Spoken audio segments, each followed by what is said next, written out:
Цел месец ке доцни сеитбата на оризот во Кочанскиот регион. Водата не беше пуштена навремено, вели Здравко Арсов, вадите останаа неисчистени, што значи ем ке се намали производството на ориз, ем ке се намали квалитетот на белото злато. Последиците за земјоделците ќе бидат катастрофални. Ути тие вложуваат, а нема да можат да произведат доволно и квалитетно. За жал, ниедна вада, системот е ренуиран, уништен 90%. Вади не ископани, бенцови не ископани.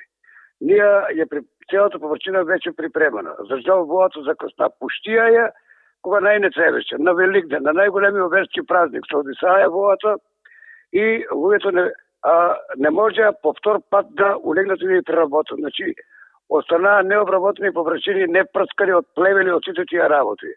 Што значи последици ќе бидат катастрофални. И како што велат оризарите, мораат да чекат до есента, а тоа би значило ризик за нив, додека тие предвидуваат дека сеитбата ќе трае до 15 мај. Главен проблем е тоа што ќе бидат изложени на големи трошкови, а на виделина остануваат без ништо.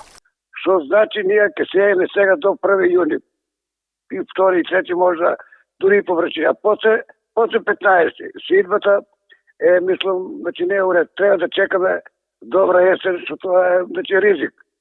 Ќе се изложиме на трошкове и ќе бидеме со катастрофални загуби и у приносите, и у давачките, и у сите тие работи. Што значи производната цена ќе ни испадне негде 40-45 денари, а они откупуваат по 35-30 денара.